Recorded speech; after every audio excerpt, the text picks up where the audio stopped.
మీతో రెండు విషయాలు ముచ్చరించాలనుకుంటున్నాను. నేను మీకు దగ్గరలోనే ఉయ్యూరు తెలుసు కదా మీ అందరికీ. ఉయ్యూరులో ఉంటాను, విజయవాడలో ప్రాక్టీస్ చేస్తాను లాయర్గా. నా పేరు శ్రీకృష్ణ. నాకు 2010లో అంటే 2 మిరకల్స్ జరిగినాయి. అంటే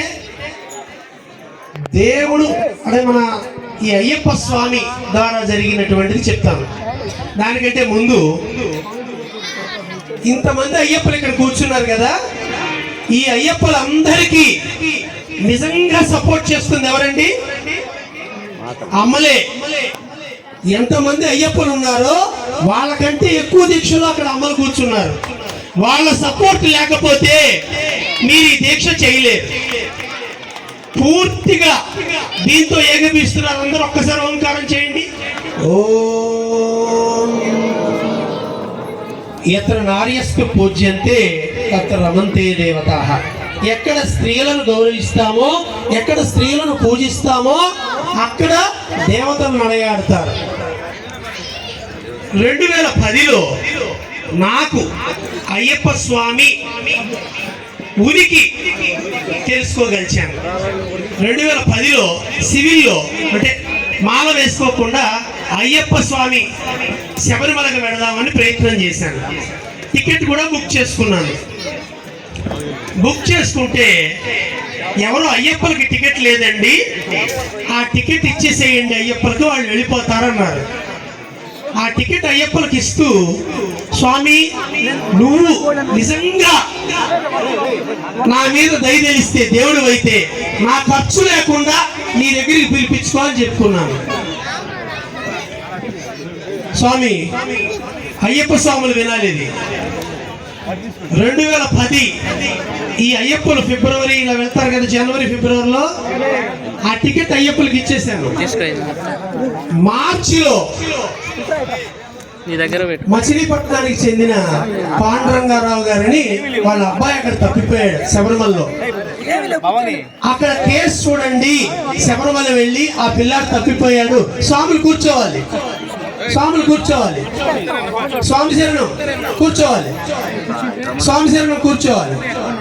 సో ఆ కేసు చూడమని చెప్పి హ్యూమన్ రైట్స్ కమిషన్ లో కేసు వేసి ఇక్కడి నుంచి శబరిమలకి నన్ను పోలీస్ డిపార్ట్మెంట్ వాళ్ళు ఉచితంగా తీసుకెళ్లారు. ఒక అయ్యప్ప స్వామికి నా టికెట్ ఇచ్చేసినందుకు నెల రోజుల్లో నా రూపాయి ఖర్చు లేకుండా పోలీసు వారు నా ఇంటికి వచ్చి ఎక్కించుకుని విజయవాడ రైలు ఎక్కి తీసుకెళ్లారు. స్వామి ఇది నాకు నిజంగా జరిగింది. టికెట్ ఇస్తూ ఒక అయ్యప్పకే ఇస్తున్నాను, నా టికెట్ సాక్షాత్ అయ్యప్ప స్వామికే, ఆయన నిజంగా దేవుడైతే నన్ను ఆయనే తీసుకెళ్తారు ఖర్చు లేకుండా అనుకున్నాను. అది జరిగింది స్వామి నా జీవితంలో. ఇంకొక అద్భుతమైన మిరకల్ జరిగింది. రాధా మనోహర్ దాస్ స్వామీజీ జూన్ 16, 2024న కనకదుర్గమ్మ వారి పాదాల చెంత విజయవాడలో అభయ్ హిందూ సేన అనే సంస్థను స్థాపించారు. వారి దృష్టిలో హిందువులు ఉన్నారు కానీ వాళ్ళలో భయం ఉంది అని ఆయన ఆలోచన. కాబట్టి వాళ్ళకి అభయం ఉండాలి అంటే భయము లేనటువంటి స్థితి హిందువులకి ఈ భారతదేశంలో ఈ విశ్వంలో ఉండాలి అని ఆయన కోరిక. ఆ మిరకల్ ఏమిటంటే సుమారు 600 మంది వచ్చారు అక్కడికి. ఆ రోజు పిలిచిన వాళ్ళు అన్ని తెలంగాణ ఆంధ్ర జిల్లాలందరినీ అక్కడి నుంచి 600 కనకదుర్గమ్మ వారి ఫొటోస్ ఇచ్చాం, లామినేట్ చేసి స్టార్ట్ చేస్తున్నాం కదా సంస్థని. అద్భుతమైన ఇది అయ్యప్పే కాదు, అమ్మవారి లీల కూడా ఇక్కడ మీకు అర్థమవుతుంది. మీటింగ్ అంతా సక్సెస్ఫుల్గా అయిపోయాక 16వ తారీఖు సాయంత్రం వారిని ఇంటి దగ్గర దింపేస్తూ విజయవాడలో నేను ఏమన్నానంటే, రేపు మనం కనకదుర్గ గుడికి వెళదాం కదండి, స్టార్ట్ చేసాం కదా ఒకసారి వెళదామా అన్న. వారు ఏమన్నారంటే, అమ్మవారు పిలుస్తుంది వెళదాం అన్నారు. అమ్మవారు పిలిస్తే వెళదాం అన్నట్టుగా అన్నారు. నేను రేపు వస్తాను మళ్ళీ ఉయ్యూరు నుంచి విజయవాడ, ఒకసారి అమ్మవారి గుడికి వెళదామండి అన్నారు. ఇది జరిగిన విషయం స్వామి. రాత్రి కనకదుర్గమ్మ గుడి ప్రధాన అర్చకుడు వారికి ఫోన్ చేశారు. అమ్మవారి గుడి అర్చకుడు వారికి ఫోన్ చేసి, మీకు గర్భగుడిలో మీకు పూజ చేస్తున్నట్టు కూర్చోపెట్టి అమ్మవారి పూజ మీ చేత జరిపిస్తున్నట్టు అనిపిస్తుంది, ఒక్కసారి గుడికి రారు అని పిలిచాడు. అర్థమైందండి? ఇంకా ఆ వ్యక్తిలో ఇంద్రియ నిగ్రహం ఉంటే, తపశ్శక్తి ఉంటే ఎలా ఉంటుంది అనేది. గుడికి వెళ్ళాం, ఆ అర్చకుడు పూజ చేశాడు. స్వామి వినాలి ఇది. ఆ అర్చకుడు పూజ చేశాడు. అఖండ హిందూ భారతదేశ నిర్మాణానికి రాధా మనోహర్ దాస్ స్వామీజీకి శక్తినివ్వు అమ్మా అని చెప్పి మంత్రం పలికాడు ఆయన. పలకంగానే గర్భగుడిలో ఉన్నటువంటి అమ్మవారు ఇలా స్టైల్ గా, అంటే ఎంత అందంగా ఆవిడ ఏంటంటే ఇలా అంటే ఆవిడ మెడలో ఉన్న మాల ఆవిడ కాళ్ళ దగ్గర పడింది, కుంకుమ ప్లేట్లో కింద. అది తెచ్చి వారి మెడలో వేశాడు. 2 మిరకల్స్ చెప్పాను మీకు, రియల్వి, అంటే జరిగినటువంటి.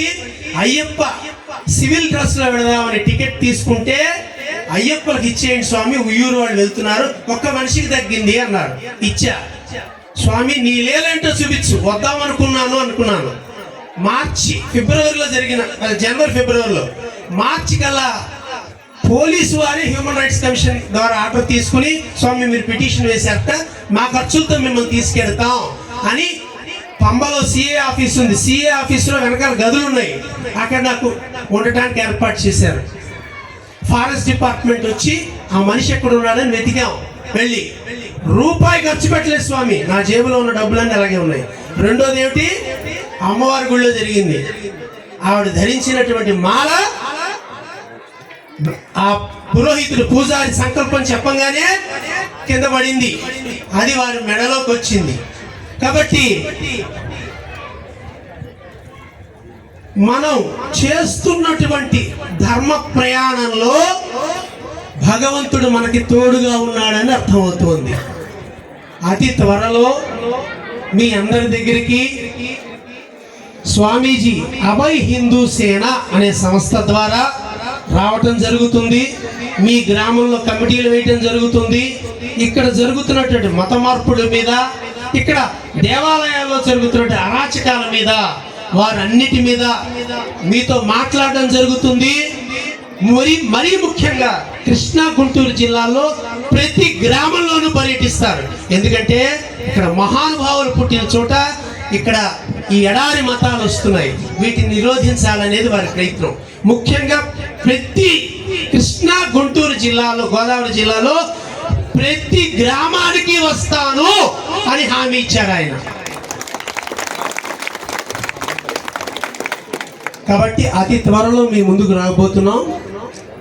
అభయ హిందూ సేన శ్రీ రాధా మనోహర్ దాస్ ఫౌండేషన్ ద్వారా, ఇది ఎలాంటి ధనకాంక్షతో పెట్టేది కాదు, ధర్మకాంక్షతో.